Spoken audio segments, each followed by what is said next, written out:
Hello കൂട്ടുകാരെ, കഴിഞ്ഞ ദിവസം ഞാൻ നിങ്ങളെ ഒരു കുറ്റിയടുപ്പിൻ്റെ വീഡിയോ കാണിച്ചിരുന്നു. ഈ കുറ്റിയടുപ്പ് കൊണ്ട് നമ്മൾ എങ്ങനെയാണ് ഈ കത്തിച്ച് പാകം ചെയ്യുന്നതെന്ന് ഞാൻ കാണിച്ചു തരാം. ഇതാണ് കുറ്റിയടുപ്പ്. ഈ കുറ്റിയടുപ്പ് തന്നെ പോരാ, ഇത് കൂടാതെ 2 കമ്പും കൂടെ ഞാൻ എടുത്തിട്ടുണ്ട്. ഇത് ഈ കുറ്റിയടുപ്പിൽ ഇറക്കപ്പൊടി നിറയ്ക്കാനായിട്ടാണ്. നമുക്ക് വേണമെങ്കിൽ ഈ കമ്പല്ലാതെ PVC പൈപ്പ് വെച്ച് എടുക്കാം. അപ്പം അതിൻ്റെ അനുസരിച്ചുള്ള വണ്ണമുള്ളത് വേണം എന്നുള്ളതേ ഉള്ളൂ. പിന്നെ ഇതാണ് അറക്കപ്പൊടി. ഈ അറക്കപ്പൊടി ജസ്റ്റ് ഒന്ന് നമ്മൾ നനച്ചെടുത്തിട്ടുണ്ട്. നനയ്ക്കാതിരുന്നാൽ ഇത് പെട്ടെന്ന് ആളി തീരും. അതുകൊണ്ടാണ് നമ്മളിപ്പോൾ ഈ അറക്കപ്പൊടി ജസ്റ്റ് ഒന്ന് നനച്ചെടുത്തേക്കുവാണ്. ഇതെങ്ങനെയാണ് ഇനി നമ്മൾ കുറ്റി നിറയ്ക്കുന്നതെന്ന് കാണിച്ചു തരാം. അതായത് ഇങ്ങനെ 2 കമ്പ് എടുത്തിട്ട് ഒരു കമ്പ് നമ്മൾ ഇങ്ങനെ വെച്ച് കൊടുക്കുക. അടുത്ത കമ്പ് ഇങ്ങനെ നേരെ മധ്യത്തിലായിട്ട് വേണം വെച്ച് കൊടുക്കാൻ കേട്ടോ. എന്നിട്ട് നമ്മൾ അറക്കപ്പൊടി ഇങ്ങനെ നിറച്ച് കൊടുക്കണം ഇതിനകത്ത്.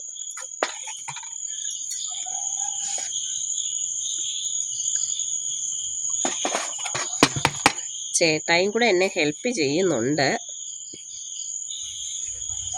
ഇത് കുറച്ച് നിറച്ച് കഴിഞ്ഞ് ഇത് ഒന്ന് നല്ലതായിട്ട് ഇങ്ങനെ അമക്കി കൊടുക്കണം.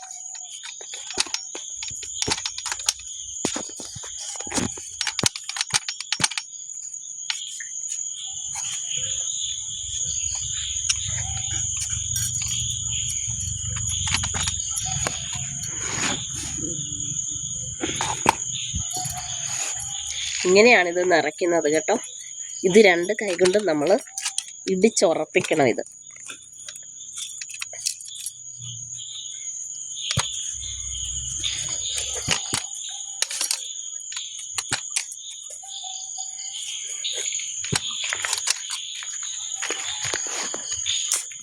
ഇതാണ്, ഇങ്ങനെയാണ് നമ്മളിത് നിറച്ചെടുക്കുന്നത് കണ്ടോ.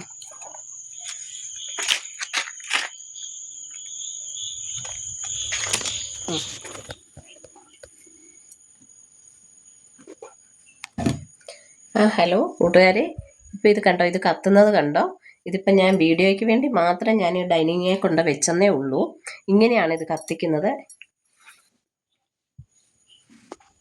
കണ്ടോ, കാണുന്നുണ്ടോ.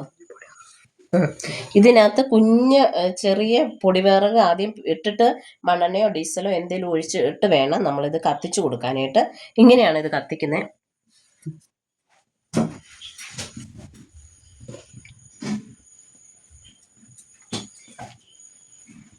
നമ്മൾ എന്നിട്ട് ഇതിൻ്റെ മുകളിലേക്ക് കണ്ടോ നമുക്ക് എന്താ വെക്കേണ്ടതെന്നുള്ളത് വെച്ച് കൊടുക്കുവാണ്. ഇങ്ങനെയാണിത്.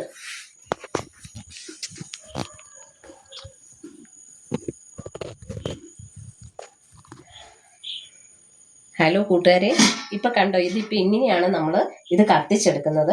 ഈ ഹാർഡ്വെയർ ഷോപ്പിൽ ഇത് നമുക്ക് ഈ കുറ്റിയടുപ്പ് മേടിക്കാൻ കിട്ടും. എല്ലാ കൂട്ടുകാരും ഇതുപോലെ തന്നെ ഒന്ന് പരീക്ഷിച്ച് നോക്കണം. ഇപ്പം ഇങ്ങനെയാകുമ്പോൾ നമുക്ക് ഈ കഞ്ഞി തന്നെയല്ല, നമുക്ക് ഇതിൻ്റെ പുറകെ ഓരോ സാധനം വെക്കാം, കറിയോ ഒക്കെ വെച്ച് കൊടുക്കാം. അപ്പം വലിയ പുകയൊന്നുമില്ല. ഇപ്പം ആദ്യം കത്തിച്ചുകൊണ്ട് മാത്രമാണ് ഇങ്ങനെ ഒരു പുക വരുന്നത്. അത് കഴിഞ്ഞാൽ പിന്നെ നന്നായിട്ട് നിന്ന് കത്തിക്കോളും. പെട്ടെന്ന് നമുക്ക് പാചകം ചെയ്തെടുക്കാനും പറ്റും. അപ്പോൾ എല്ലാ കൂട്ടുകാർക്കും ഈ വീഡിയോ ഇഷ്ടപ്പെട്ടെന്ന് വിചാരിക്കുന്നു. അപ്പോൾ എല്ലാവരും ലൈക്കും കമൻറ്റും ഒക്കെ ചെയ്യണം കേട്ടോ. അപ്പോൾ ഓക്കെ, താങ്ക് യു.